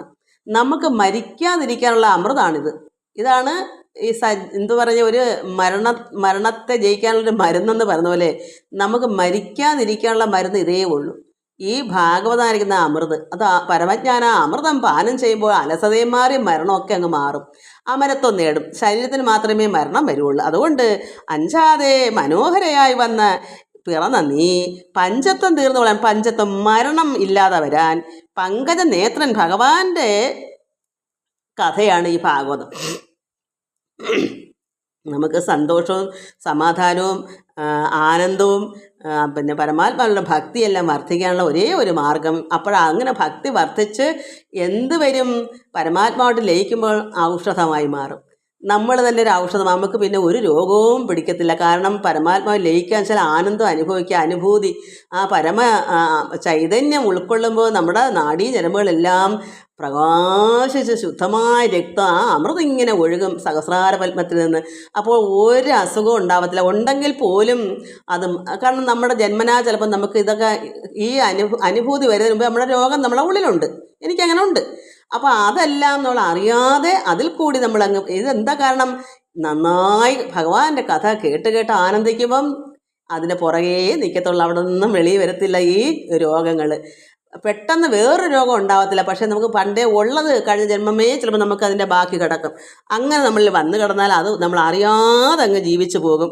അതുകൊണ്ട് ഇങ്ങനെ കേവല സ്വയം പ്രകാശാത്മരൂപേണ ഭഗവാൻ പരമാത്മാവ് സ്വയം പ്രകാശം, ആ പ്രകാശമാണ് ഈശ്വരൻ. ആനന്ദം, പ്രകാശം, സത്യം, ഇതെല്ലാം സ്നേഹം, ഇതെല്ലാം ഭഗവാന്റെയാണ്. ആ പരമാത്മാവിൻ്റെ ആ രൂപേണ തന്നെ പഞ്ചവർണ്ണത്തെ പൂണ്ട പൈങ്കിളിക്കുലം തന്നിൽ. പഞ്ചവർണ്ണം എന്തോ അതെനിക്ക് അറിയത്തില്ല. ഇനി പഞ്ചഭൂതങ്ങൾ കൊണ്ട് നിർമ്മിച്ചാണല്ലോ നമ്മളെല്ലാവരും. പൈങ്കിളിക്കുലം എന്ന് പറഞ്ഞാൽ നമ്മളെല്ലാം ഇവിടെ ഒരു ഭഗവാന്റെ കുലത്തിൽ ഈ ലോകം, ഈ പ്രപഞ്ചം പഞ്ചഭൂതം കൊണ്ട് നിർമ്മിച്ചല്ലേ, ഇനി അതുകൊണ്ട് പഞ്ചം അഞ്ചാണ്. അതുകൊണ്ട് പൃഥ്വി, അപ്പു, തേയു, വായു, ആകാശം അങ്ങനെയുള്ളത് കൊണ്ടുണ്ടാക്കിയ ഈ ലോകമാണല്ലോ, അതാണോ എന്നെനിക്ക് സംശയമുണ്ട്. ഇനി പഞ്ച ഇന്ദ്രിയങ്ങളാണോ? നമ്മളെ ഇന്ദ്രിയങ്ങളും നമ്മൾക്കുള്ള ദേഹത്തുണ്ടല്ലോ, എല്ലാ ഇന്ദ്രിയങ്ങളിൽക്കുള്ളിൽ നമുക്കെല്ലാം അതും ആവശ്യമാണല്ലോ. അതുകൊണ്ട് ഇതിൽ ഏതാണ് ഈ വർണ്ണം നിറവെന്നർത്ഥം. ഇതിൻ്റെ അർത്ഥങ്ങളൊന്നും എനിക്കറിയത്തില്ല. അതുകൊണ്ട് പഞ്ചവർണ്ണത്തെ പൂണ്ട പൈങ്കിളി കുലം തന്നിൽ അഞ്ചാത മനോഹരയായി വന്നപ്പോൾ നമ്മുടെ ഈ ലോകത്ത് പൈങ്കിളി കുലം എന്ന് വെച്ചാൽ നമ്മുടെ ഈ ത്രിലോകത്തിൽ ആരാനാഥൻ പരമാത്മാവല്ലേ, ആ പരമാത്മാവ് ഇവിടെ മനോഹരമായി വന്ന് പിറന്നു. അപ്പം ഈശ്വരൻ കൃഷ്ണൻ ഇത് വന്ന് എന്തിനാ? പഞ്ചത്വം തീർന്നു. അപ്പം ഈ ഭാഗവതം പരമാത്മാവിൻ്റെയാണ്. അത് നമ്മൾ ഉള്ളിൽ ഗ്രഹിക്കുമ്പോൾ നമ്മുടെ മരണത്തെ നമ്മൾ ജയിക്കും. മരണത്തെ ജയിച്ചിട്ട് നമ്മൾ അമരനായി തീരും. അതാണ്. അപ്പം നമ്മൾ മനസ്സിലാക്കണം, ഈ ലോകം ആണ് പഞ്ചവർണ്ണം കൊണ്ട് തീർത്തതെന്ന് നമുക്ക് മനസ്സിലാക്കാം. അപ്പം പഞ്ചഭൂതം എന്നായിരിക്കും അതിൻ്റെ അർത്ഥം. അങ്ങനെ പഞ്ചത്വം തീർന്നുകൊള്ളുവാൻ പങ്കജനേത്രൻ ഭഗവാൻ കൃഷ്ണൻ്റെ അഞ്ചിത ഭാഗവത ധർമ്മത്തെ സന്തോഷമായിരിക്കുന്ന മനോഹരമായിരിക്കുന്ന ഈ ഭാഗവത ധർമ്മം ഇതിനെ നമ്മൾ പാടിക്കൊണ്ട് നടക്കണം. നമ്മൾ വീട്ടിൽ നിൽക്കുമ്പോഴും ജോലി ചെയ്യുമ്പോഴും എന്ത് ചെയ്യുമ്പോഴും ആരെ കണ്ടാലും ഭഗവാനെ ഹരേ കൃഷ്ണ ഹരേ രാമ എന്ന് നമ്മൾ പറയാൻ നമ്മൾ മിടുക്കരായിരിക്കണം. എല്ലാവരും നമസ്തേ അല്ലെങ്കിൽ ഗുഡ് മോർണിംഗ് എന്നൊക്കെ പറയുമല്ലോ. അപ്പോൾ നമ്മൾ എന്ത് വേണം? ഹരേ കൃഷ്ണ എന്ന് പറയൂ, ഹരേ രാമ എന്ന് പറയൂ, ജയ് ഹനുമാനെന്നോ ജയ് രാമനെന്നോ ജയ് കൃഷ്ണൻ എന്നൊക്കെ എന്ത് വേണമെങ്കിലും പറയാമല്ലോ. അതൊക്കെ ഭക്തിയാണല്ലോ. അപ്പോൾ അഞ്ചിത ഭാഗവധർമ്മത്തെ പാടിക്കൊണ്ട് അപ്പം നമ്മൾ എന്താ പാടേണ്ടത്? നമുക്ക് പഞ്ചത്വം മാറാൻ, മരണത്തെ ജയിക്കാൻ ഈ ഭാഗവത ധർമ്മമാണ്. അതിനെ സഞ്ചരിച്ചിടുന്നത് ശാരികേ. അതിനു വേണ്ടി ആരാ സഞ്ചരിക്കുന്നേ? ശുഗമഹാമുനി. ശാരികെ അത് ഈ ശുഗൻ ആരാ? മഹാമുനി വേദവ്യാസനൻ്റെ ശിഷ്യനായ ഈ മഹാമുനി ശുഗമഹാമുനിയെയാണ്. അങ്ങനെ അദ്ദേഹം പാടിക്കൊണ്ട് നടക്കുന്നു. അത് കണ്ട് നമ്മളും പാടണം. നമ്മളും ഒരു കൊച്ചു ശുഗമാണ്. അപ്പം നമ്മളും ഇത് മനസ്സിലാക്കിക്കൊണ്ട് ചെയ്തില്ലെങ്കിൽ ഭഗവാൻ ഇഷ്ടമാവോ? അതുകൊണ്ട് അത് സഞ്ചരിച്ചിടുന്നൊരു ശാരികയെ അങ്ങനെ പാടിക്കൊണ്ട് നടക്കുന്ന ശാരികയെ വരികിരി എന്താ? പഞ്ചസാരയും പാലും പഴവും മറ്റുമുള്ള സഞ്ചയ ഭുക്തങ്ങളിൽ വേണ്ടത് ഭുജിക്കടോ. സഞ്ചയം കൂട്ടം, ഭുക്തം നമ്മൾ ആഹാരം. അതിൽ പാലാണോ പഞ്ചസാരയാണോ പഴമാണോ എന്താണ് നമുക്ക് വേണ്ടത്? അത് നമ്മൾ കഴിക്കൂ, ഭുജിക്കൂ. എന്താ അതിൻ്റെ അർത്ഥം? ഈ വാഴക്കുലയിൽ പിടിക്കുന്ന പഴം തിന്നണമെന്നല്ല അതിൻ്റെ അർത്ഥം. ഭാഗവതമാകുന്ന അമൃതരസം, അത് പഞ്ചസാര, പാല്, പഴം എന്നൊക്കെ അതിനെ പറയാം. മധു, തേൻ, ഇതിൽ ഏതാ വേണ്ട? രാമായണത്തിൽ കിടക്കുന്ന വേണോ? ഭാഗവതത്തിൽ കിടക്കുന്ന വേണോ? ഭഗവത്ഗീതയാണോ? ബൈബിളാണോ? ഏതിലും ഉണ്ട് ഈ പഞ്ചസാരയും പാലും പഴവും അമൃതെല്ലാം. നമുക്ക് ഇഷ്ടമുള്ളിടത്ത് കഴിക്കാം. ഇത് സഞ്ചയം, കൂട്ടം, ഒരു കൂട്ടത്തോടുണ്ട് ലോകത്ത്. അതിൽ നമുക്ക് വേണ്ട ഭാഗവതം മാത്രം മതി. ഇതിലെല്ലാം ഉണ്ട്. ഭാഗവതത്തിലുള്ളതൊക്കെ വേറെ ഒന്നിലുമില്ല. ഇത്രയും നമുക്ക് കിട്ടുന്ന എല്ലാം ഇതിലുണ്ട്. അപ്പം പിന്നെ നമുക്ക് ഇല്ല, പണ്ടാരാണ്ട് പറഞ്ഞതുപോലെ എത്ര കിട്ടിയാലും മുഴുക്കത്തില്ല. കാരണം നല്ല വിഭവസമൃദ്ധമായ രുചികരമായ ആഹാരം അപ്പുറത്തും ഇപ്പുറത്തൊക്കെ ഓരോരുത്തർ ഉണ്ടാക്കി വയറ് നിറഞ്ഞാലും ഒത്തിരി മറ്റോടെ കഴിക്കാം. ഇതുകൂടെ അത് നല്ല രുചിയുണ്ട് എന്നും പറഞ്ഞ് നമുക്ക് രാമായണം വായിക്കണോ? വായിക്കാം, അതിലും ഉണ്ട് ഈ അമൃത്. നമുക്ക് ബൈബിള് വായിക്കണോ? അതും ആർത്തിയുള്ള, എത്ര കഴിച്ചാലും കൊതി തീരാത്തവരങ്ങനെ. എനിക്ക് കൊതി തീരത്തില്ല. ഞാൻ എല്ലാം കൈ കിട്ടുന്നതെല്ലാം വായിക്കും. എന്നിട്ട് അതിൻ്റെ സത്താണ് ഞാൻ അനുഭവിക്കുന്നത്. എനിക്ക് എത്ര വായിച്ചാലും എന്തൊക്കെ വായിച്ചാലും എനിക്ക് മുഴുക്കത്തില്ല. ഇപ്പം ഞാൻ ഒത്തിരി വയ്യാതെ ആയതുകൊണ്ടാണ് വായിക്കുന്നവരും കൂടി വരുമായിരുന്നു. അപ്പോൾ എന്താ കാരണം? ഇപ്പോഴും എനിക്ക് വായിക്കാൻ ഭയങ്കര ഇഷ്ടമാണ്. അപ്പം അത് നമുക്ക് ഇഷ്ടമുള്ളിടത്ത് ഭുജിക്കാം, കഴിക്കാം. അതുകൊണ്ടാണ് പഞ്ചസാരയും പാലും പഴവും മറ്റുമുള്ള. അപ്പോൾ അതിനകത്ത് എന്താ? സഞ്ചയഭുക്തങ്ങളാണ്, കഴിക്കേണ്ടതാണ്. ഒരു കൂട്ടം ആഹാരമാണ്. പഞ്ചസാരയും പാലും പഴവും അങ്ങനെയുള്ള പല പല പഴവർഗ്ഗങ്ങളെല്ലാം ഉണ്ട്. ഏത് വേണമെങ്കിലും നമുക്കെടുത്ത് ഭുജിക്കാം, കഴിക്കാം. അതിൻ്റെ അർത്ഥം ഭാഗവതം വേണമെങ്കിൽ അത് കഴിക്കാം, ഭഗവത്ഗീത വേണമെങ്കിൽ അത് കഴിക്കാം, രാമായണം വേണോ എന്താ വേണ്ടേ അതെല്ലാം നമുക്ക് കഴിക്കാം. സഞ്ചയഭുക്തങ്ങളിൽ വേണ്ടത് ഭുജിക്കടോ, വേണ്ടത് തീർത്ത് കഴിച്ചോളൂ. സഞ്ചാരഖേദം പോക്കി മാനസ തുഷ്ടിയോടും നിർമ്മലൻ നാരായണൻ സർവാത്മാ സനാതനൻ നിർമ്മമൻ സർവാധാരൻ നിർവികാരാത്മാനന്ദൻ ചിന്മയൻ സ്വയം പ്രഭൻ അച്യുതൻ അഖണ്ഡാത്മാ. ഭഗവാൻ ചിന്മയനും സ്വയം പ്രഭൻ അച്യുതൻ അഖണ്ഡാത്മാ. നിർമ്മല അഗോചരൻ അവ്യക്തൻ നിരുപമൻ. നിർമ്മലനാണ്, അഗോചരനാണ്, കണ്ണുകൊണ്ട് നമുക്ക് കാണാൻ പറ്റില്ല, അരൂപിയാണ്. പരമാത്മാവ് അവതരിച്ചത് കൊണ്ടാണ് ശ്രീരാമനെന്നോ ഭഗവാൻ കൃഷ്ണനെന്നോ ഒക്കെ നമ്മൾ പറയുന്നത്. എന്താ? ആ പരബ്രഹ്മമൂർത്തി അവതാരം എടുത്തതുകൊണ്ടാണ്. അതുകൊണ്ടാണ് നമ്മളങ്ങനെ ഭഗവാൻ കൃഷ്ണ എന്നൊക്കെ നമ്മൾ പറയുന്നത്. ഒരു നാമം ചൊല്ലുന്നു. പരബ്രഹ്മത്തിനെ എപ്പോഴും പരബ്രഹ്മം പറയാൻ പറ്റുള്ളൂ. നമ്മൾ പല പല നാമങ്ങളിൽ കൂടി ആ പരമാത്മനെ അറിയുന്നു, അത്രയേ ഉള്ളൂ. കൃഷ്ണ, ഗോവിന്ദ, രാമ, ശിവ, പരമേശ്വരന്, പാർവതി, നമ്മൾ എന്ത് പറഞ്ഞാലും ശിവശക്തി തന്നെയാണ്. അപ്പോൾ നമ്മൾ മനസ്സിലാക്കണം, പേര് ഏതോ ആയാലും ആളാരാണ്? ആ അദ്വൈതമായിരിക്കുന്ന പരബ്രഹ്മമൂർത്തി തന്നെയാണ്. അത് ഏത് രൂപത്തിലോ ആയിക്കോട്ടെ. നമുക്ക് ഒരുപാട് നാമങ്ങളെ വെച്ചിട്ടുണ്ടെങ്കിൽ പല പല പേരൊക്കെ പറഞ്ഞു. എപ്പോഴും പരമാത്മാവിനെ നമ്മൾ എന്ത് പേരിട്ട് വിളിക്കും? അവതാരം എടുത്തോണ്ടല്ലേ നമ്മൾ പേര് വന്നത്, നാമരൂപങ്ങൾ വന്നത്. ഇല്ലെങ്കിൽ ഏകാത്മാവിന് എന്തെങ്കിലും രൂപങ്ങളുണ്ടോ? അരൂപിയല്ലേ. ഇവിടെ ഈ ലോകത്ത് നമുക്ക് സന്തോഷമായിട്ട് എല്ലാ നാമങ്ങളും ഉച്ചരിച്ച് നന്നായി എത്രമാത്രം ആനന്ദ ലഹരിയാണ് നമ്മൾ ഓരോരോ നാമങ്ങൾ ചൊല്ലുമ്പോൾ. നമുക്ക് അറിയാം, പല പല നാമങ്ങളും എത്ര ടോണും രാഗവും നമ്മൾ കേട്ടാൽ മുഴുക്കാത്ത ഭക്തപരമായ ഓരോ നാമങ്ങൾ ഇത് കേൾക്കുമ്പോൾ. അപ്പോൾ നമ്മൾ എന്താ മനസ്സിലാക്കേണ്ടത്? അതല്ലേ ആനന്ദം. നമുക്ക് ആനന്ദമല്ലേ വേണ്ടത്. ഇവിടെ ആരോടെന്നോ നമുക്ക് ചിന്തിക്കേണ്ടത്. നമുക്ക് എന്ത് നാമമായാലും ആനന്ദം അനുഭവിക്കണം. ഈശ്വരൻ ആനന്ദരൂപിയാണെന്ന്. അതുകൊണ്ട് ഇപ്പോൾ ചിന്മയൻ, സ്വയം പ്രഭൻ, അച്യുതൻ, അഖണ്ഡാത്മാ, നിർമ്മലൻ, അഗോചരൻ, അവ്യക്തൻ, വ്യക്തമില്ലാത്തവൻ, നിരുപമൻ, ജന്മനാശാദിഹീനൻ, ജനനമരണങ്ങളില്ലാത്തവൻ, നിർമ്മലൻ, കൃഷ്ണൻ തൻ്റെ. അപ്പം ഭഗവാൻ ജനനമരണമില്ല, പിന്നെ എങ്ങനെ കൃഷ്ണൻ വന്നു? അപ്പോൾ മനസ്സിലാക്കണം, പരമാത്മാവിന് ജനന മരണങ്ങളില്ല. എന്നാൽ പരമാത്മാവിൻ്റെ അംശമായി ഇവിടെ വെറും അംശമല്ല, നന്നായി അംശം എടുത്ത് വന്നതാ കൃഷ്ണൻ. കൃഷ്ണൻ ചെയ്ത കർമ്മങ്ങളൊക്കെ ഓർത്താൽ നിസ്സാരക്കാരനാണോ? നമുക്കെല്ലാം ഉപദേശങ്ങൾ തരാനും നമ്മളെല്ലാം ജീവിച്ചു പോകാൻ ഭക്തന്മാർക്ക് എന്തെല്ലാം ഉപകാരം ചെയ്തിട്ടാണ് അവിടെ നിന്ന് പോയത്. എന്തെല്ലാം ത്യാഗങ്ങൾ സഹിച്ച് നമ്മൾ ഓർത്താൽ നമ്മൾ എന്താ ഇതൊക്കെ വായിക്കുമ്പോൾ കരയുന്നത്? ഭഗവാൻ നമുക്ക് വേണ്ടിയല്ലേ വന്നത്? അല്ലെങ്കിൽ ഭഗവാൻ ഇവിടെ അവതരിക്കേണ്ട കാര്യമുണ്ടോ? എന്തെല്ലാം ത്യാഗങ്ങൾ സഹിച്ചിട്ടാണ്, എന്തെല്ലാം ഇവിടെ ആരെയും വധിച്ചല്ല, ഈ ദുഷ്ടത്തരങ്ങളെ മാറ്റാനാണ് ഭഗവാൻ വന്നത്. ഇത് ആധ്യാത്മികമായി നോക്കിയാൽ നമ്മളിവിടെ ഭഗവാൻ ആരെയും വധിച്ചിട്ടില്ല. എന്താ വധിക്കുക? കാമത്തെ വധിച്ചു, ക്രോധം, മോഹങ്ങൾ, എന്നുവെച്ചാൽ വേണ്ടാത്ത ചിന്തകൾ, ഇതൊക്കെയാണ് വധിച്ചേക്കുന്നത്. ഇപ്പോൾ കംസൻ്റെ ഉള്ളിലിരിക്കുന്ന അങ്ങനെയുള്ള അഹങ്കാരത്തെ ആണ് ഭഗവാൻ വധിച്ചേക്കുന്നത്. അവിടെ ആത്മാവിനെയൊന്നും വധിക്കാൻ പറ്റില്ല. അപ്പം നമുക്ക് പുറമേ പറയുമ്പോൾ അവിടെ വധിക്കുമെന്ന് പറയുന്നു. അത് ഇങ്ങനെയൊക്കെ പറഞ്ഞാൽ എല്ലാവരും അറിയുള്ളൂ. ഈ കാമം എന്താ, ക്രോധം എന്താണെന്ന് ആർക്കും അറിയാത്തതുകൊണ്ടാണ്. ഇപ്പം രാവണനെ വധിച്ചെന്ന് പറയുന്നത്, രാവണൻ്റെ കയ്യിലിരിക്കുന്ന അങ്ങനെ അത് നമ്മളൊരു രാവണനാണ്. നമ്മുടെ ഉള്ളിലെ രാവണനെ ഭഗവാൻ വധിച്ചെങ്കിൽ നമ്മൾ നന്നാവാൻ പറ്റൂ. നമ്മളെ കാമവും ക്രോധവും നശിപ്പിച്ച് കളയുന്നതിനാണ് വധിക്കുക എന്ന് പറയുന്നത്. അപ്പം നമ്മൾ എങ്ങനെയാണ് നമ്മളെ വധിക്കുന്നത്? ഈ ഭാഗവത പുരാണത്തിലെ ഉപദേശങ്ങൾ നമ്മൾ കേൾക്കുമ്പോൾ നമ്മുടെ ഉള്ളിലെ മനസ്സിൽ നിന്നുള്ള വേണ്ടാത്ത സ്വഭാവങ്ങളും ദുഷ്കർമ്മങ്ങളും ദുഷ്ചിന്തകളും ആ പ്രവർത്തികളെല്ലാം നമ്മളിൽ നിന്ന് ഒഴുകിപ്പോകും. അപ്പം വധിക്കുന്നതല്ലേ എൻ്റെ അർത്ഥം. അപ്പം നമ്മൾ യഥാർത്ഥത്തിൽ നമ്മളെയും ഭഗവാൻ വധിക്കുന്നു. എങ്ങനെ വധിക്കുന്നു? ഈ ഉപദേശങ്ങൾ നമ്മൾ മനസ്സിലാക്കുമ്പോൾ നമ്മുടെ ഉള്ളിൽ നിന്ന് ഇതൊക്കെ വേണ്ടാത്ത പോകുന്നു. രാവണനെ പോലുള്ള അഹങ്കാരങ്ങളെല്ലാം നമ്മുടെ ഉള്ളിൽ നിന്ന് പോകുന്നു. അതാണ് ഇവിടെ ഭഗവാൻ നമ്മളെല്ലാം വധിക്കുക എന്ന് പറയുന്നത്. നമ്മളെല്ലാവരും ഓരോ രാവണനും കംസനും ഒക്കെ തന്നെയാണ്. അപ്പം നമ്മൾ നന്നാവുന്നത് എങ്ങനെയാണ്? നമ്മളെ ശരീരത്തെ ഒന്നും ചെയ്യുന്നില്ലെന്നാണ് എൻ്റെ മനസ്സിനകത്ത്. ആധ്യാത്മികമായി നോക്കുമ്പോൾ ഭഗവാൻ ഇവിടെ വന്നതെല്ലാം ഈ ഉപദേശം കൊണ്ട് എല്ലാവരും നന്നാക്കുകയാണ് ചെയ്തത്. ഈ ദോഷങ്ങളെല്ലാം നമ്മുടെ ഉള്ളിൽ നിന്ന് പോവുകയാണ് ചെയ്യുന്നത്. അതുകൊണ്ട് ഭഗവാൻ ജന്മനാശാദിഹീനൻ, നിർമ്മലൻ, കൃഷ്ണൻ തൻ്റെ നിർമ്മല പ്രകൃതിയാൽ മിഥ്യയാ ബന്ധം തീർത്ത്. അപ്പോൾ ഭഗവാൻ നിർമ്മല പ്രകൃതിയാൽ ആണ്. നിർമ്മലമാകുന്ന പ്രകൃതിൻ്റെ അർത്ഥം എന്താണ്? അപ്പോൾ തന്നെ നമുക്ക് മനസ്സിലാക്കിക്കൂടെ? നിർമ്മലമാകുന്ന പ്രകൃതിയാൽ. അപ്പോൾ ഈ പ്രകൃതി നിർമ്മലമാണ്. അത് മിഥ്യയാ ബന്ധം തീർത്ത്. അപ്പം മിഥ്യയാന്ന് വെച്ചാൽ യാതൊരു കളങ്കവും ഇല്ലാതെ തന്നെ ഭഗവാൻ ഈ ബന്ധങ്ങളെല്ലാം തീർത്ത് നമ്മളെ ശുദ്ധമാക്കി തീർത്തു. നമ്മളെ ഉള്ളിലെ കെട്ടുകളെല്ലാം മാറ്റി, അതാണ് ബന്ധം തീർത്ത്.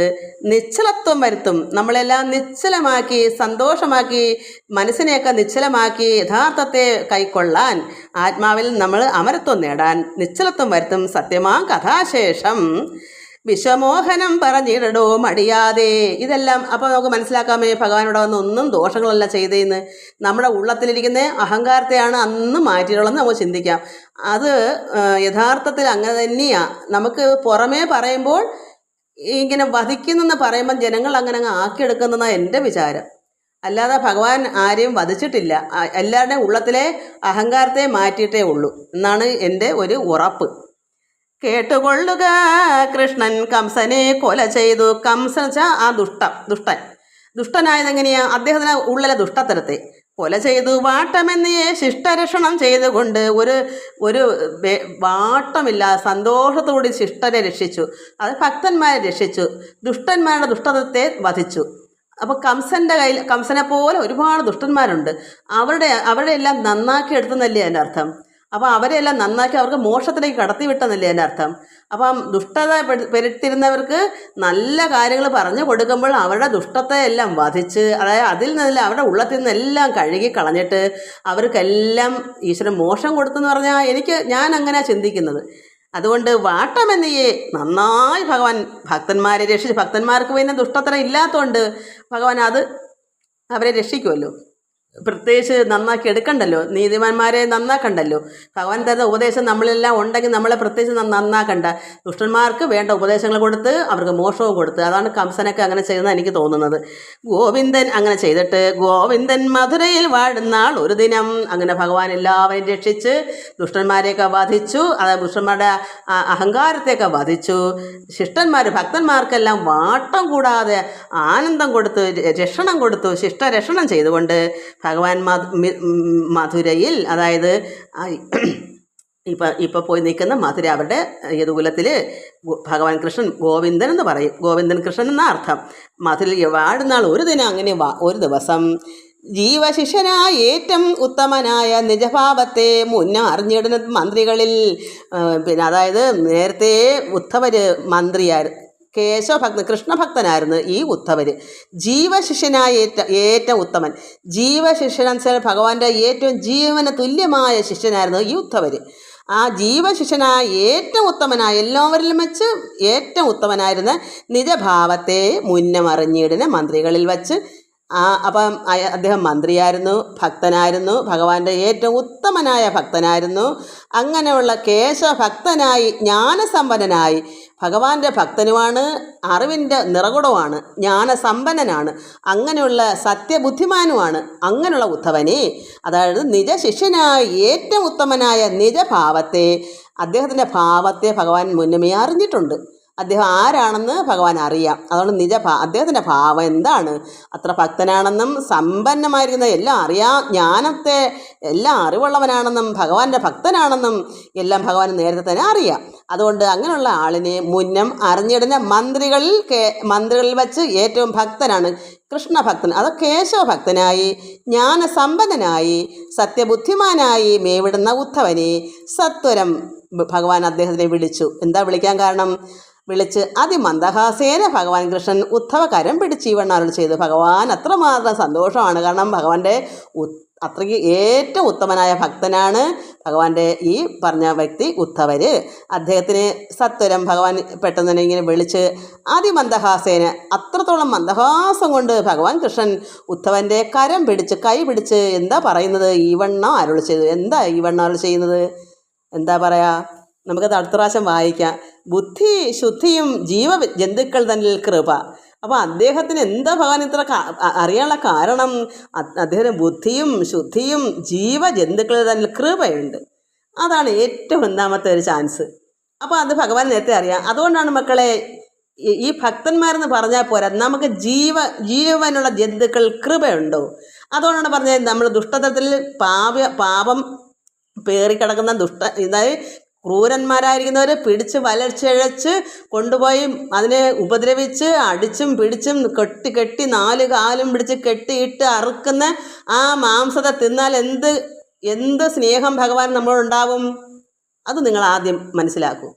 അപ്പം നിങ്ങൾക്ക് തോന്നും, വേണ്ട, എനിക്ക് ഭഗവാൻ മതി, ഞാൻ അങ്ങനെ മക്കളെ മത്സ്യം പോലും മതിയാക്കി, എനിക്ക് ഭഗവാൻ മതി, എനിക്ക് മത്സ്യമല്ല എനിക്ക് ആവശ്യം, എനിക്ക് ഭഗവാനെയാണ് ആവശ്യം. എൻ്റെ ഭഗവാൻ എനിക്ക് വേണമെങ്കിൽ എനിക്ക് ഇഷ്ടം ഉള്ളതിനെയൊക്കെ ഞാൻ ത്യജിക്കണം. എനിക്ക് ചിലപ്പോൾ ഇഷ്ടമുള്ളതായിരിക്കും, അതെനിക്ക് ത്യജിച്ചേ പറ്റൂ. എനിക്ക് വളരെ ഇഷ്ടമൊന്നും ഉണ്ടായിട്ടല്ല ഇതൊന്നും കഴിക്കുന്നത്. എനിക്കത് നമ്മുടെ വയറ്റിനും വായുവിനൊക്കെ ഇഷ്ടപ്പെടാം, അങ്ങനെയുള്ളത് അല്ല, എനിക്ക് വലിയ താല്പര്യമൊന്നും ഉണ്ടായിട്ടല്ല, എനിക്ക് ഇഷ്ടമേ പണ്ടേ ഇല്ല. പിന്നെ എല്ലാമൊക്കെ കഴിയുമ്പോൾ കൊച്ചു വെളുത്ത മീനൊക്കെ അങ്ങ് കഴിക്കുന്നു, അത്രയേ ഉള്ളൂ. അത് ഇഷ്ടപ്പെട്ടൊന്നും കഴിക്കില്ല. പക്ഷേ നമ്മളെന്താ വിചാരിക്കണ്ടേ? എല്ലാവർക്കും ഇഷ്ടമാണല്ലോ ഇറച്ചിയൊക്കെ മത്സ്യമൊക്കെ. പക്ഷേ മത്സ്യം നിങ്ങൾ അല്പം കഴിച്ചാലും നിങ്ങൾ ഈ മൃഗങ്ങളെ, കോഴിയെ, അതിനെയൊക്കെ കൊല്ലുന്ന കഴിക്കല്ലേ എന്നാണ് ഞാൻ പറയുന്നത്. അതുകൊണ്ട് എന്താ കാരണം? നമുക്ക് ഭഗവാനെ വേണമെങ്കിൽ, ഈശ്വരനെ നമുക്ക് പിടിക്കണമെങ്കിൽ ഭഗവാൻ എന്താ പറയുന്നത്? ബുദ്ധി ശുദ്ധി ജന്തുക്കൾ തന്നിൽ കൃപ, കേവലം സമത്വവും ദൈവവിശ്വാസമതും കേവലം സത്വഗുണലക്ഷണങ്ങളും ഇവ ഏറെയുള്ള ഒരു ഭവാൻ എന്നോട് ജീവനേക്കാൾ ഏറെയുണ്ടടോ. അപ്പോൾ ഇങ്ങനെയുള്ള ഒരു ഉദ്ധവരാണ്. സമത്വം, എല്ലാ ജീവജാലങ്ങളിലും സമത്വം. അപ്പോൾ ആരെയും കൊല്ലൂ? അദ്ദേഹത്തിനെ പോലെ അല്ലേ ആ ജീവനും? അങ്ങനെയുള്ള ഒരു ഉദ്ധവനെ ദൈവവിശ്വാസം കൊണ്ട് എല്ലാം കൊണ്ട് സത്വലക്ഷണങ്ങളാണ്, സത്വഗുണങ്ങളാണ് ഏറിയിരിക്കുന്നത്. ഇങ്ങനെ സത്വഗുണമുള്ളവർ മാത്രമേ ഇങ്ങനെ ചിന്തിക്കൂ. ജീവജാലങ്ങളുടെ കൃപ അവരെ കൊന്ന് കഴിക്കത്തില്ല. അത് അങ്ങനെയുള്ള സ്നേഹവും എല്ലാവരിലും ഉണ്ട്. സത്വഗുണ ലക്ഷണങ്ങൾ ഇവ ഏറെ ഉള്ളവർ, അത്രത്തോളം ഉള്ളവർ ആണ് ഈ ഉദ്ധവർ. അങ്ങനെയുള്ള ഭവാൻ എന്നുടെ, ഭവാൻ ആരാണ്? ഉദ്ധവർ. എന്നുടെ കൃഷ്ണൻ്റെ. അപ്പം ഭവാൻ എന്നുടെ ജീവനേക്കാൾ, ഭഗവാന്റെ ജീവനേക്കാൾ ഏറെ ഉണ്ടടോ നിന്നെ സ്നേഹമെന്നറിഞ്ഞാലും. അപ്പം എന്താ നമ്മൾ ചിന്തിക്കേണ്ടത്? നമ്മൾ ചിന്തിക്കണം, എന്നെ ഏറെ ഇഷ്ടപ്പെടണമെന്ന് ഞാൻ ചിന്തിക്കണം. എൻ്റെ ഭഗവാൻ എന്നെ ഏറെ ഉദ്ധവരെക്കാളും എന്നോട് സ്നേഹമെന്ന് ഞാൻ ചിന്തിക്കണം. എങ്ങനെ ചിന്തിക്കണം? എനിക്ക് ഇഷ്ടമുള്ളതൊക്കെ ഞാൻ ത്യജിക്കണം. ഒരു ജീവജാലങ്ങളെ നമുക്ക് കഴിച്ചുകൂടാ, അതിൻ്റെ ഭഗവാൻ ഇഷ്ടമല്ല. അപ്പോൾ നമ്മുടെ ഭഗവാൻ നമ്മുടെ കൂടുതൽ ഇഷ്ടം ഉണ്ടാവും. നമ്മൾ അയ്യോ അതിന് അറിവില്ലാതെ എത്രത്തോളം കഴിച്ചു, ഇപ്പം അത് അറിഞ്ഞു, അത് നിർത്തി. ഞാൻ അങ്ങനെ നിർത്തിയത്, എനിക്കത് വേണ്ട, എനിക്കെൻ്റെ ഭഗവാൻ മതി. അപ്പോഴാണ് ഭഗവാൻ ഏറെ ഇഷ്ടം. നിനക്ക് എൻ്റെ ജീവനേക്കാൾ എനിക്ക് ഏറെ നിന്നെയാണ് ഇഷ്ടമെന്ന് ഭഗവാൻ എന്നോടും പറയണം, നിങ്ങൾ ഓരോരുത്തരോടും പറയണം. അത് നമ്മുടെ പ്രവൃത്തി നല്ലതാകണം. ജീവജന്തുക്കളോട് കൃപ വേണം, സമത്വം വേണം, ദൈവവിശ്വാസം വേണം. എല്ലാം ദൈവത്തിൻ്റെ മക്കളാണ് അവരെല്ലാവരും. അപ്പോൾ അങ്ങനെയുള്ള ആ ജീവനെ നമ്മളെപ്പോലെയാണെന്ന് കാണുമ്പോൾ നമുക്ക് സമത്വമായി തോന്നും. ഏറ്റക്കുറച്ചിലില്ലാത്തതാണ് സമത്വം, കൂടുതലുമില്ല കുറവുമില്ല, നമ്മെപ്പോലെ തന്നെ ചിന്തിക്കണം. അപ്പോൾ സത്വഗുണ ലക്ഷണം ഇതാണ്. അങ്ങനെ ആ സത്വഗുണം ലക്ഷണം ഏറെ ഉണ്ട്. ആർക്കാണ്? ഈ ഉദ്ധവർക്ക്. അങ്ങനെയുള്ള ഉദ്ധവരെ എന്നോட ജീവനേക്കാൾ, ഭഗവാന്റെ ജീവനേക്കാൾ, ഭവാൻ എന്നോட ജീവനേക്കാൾ, ഭവാൻ എന്ന് പറയുന്നത് ഉദ്ധവർ. ഇങ്ങനെ ഏറെയുള്ള ഒരു ഭവാൻ എന്നോட ജീവനേക്കാൾ ഏറെ ഉണ്ടടോ നിന്നെ സ്നേഹമെന്നറിഞ്ഞാലും. അപ്പോൾ ഭഗവാൻ അത്രത്തോളം ഭഗവാനെ പോലെ തന്നെ സ്നേഹിക്കുന്നവർ നിന്നെപ്പോലെ നിൻ്റെ കൂട്ടുകാരനെ സ്നേഹിക്കുക. അപ്പം ഭഗവാനെ പോലെ തന്നെ മാത്രമല്ല എന്നെക്കാൾ ഏറെ സ്നേഹം എന്നാണ് പറഞ്ഞ്.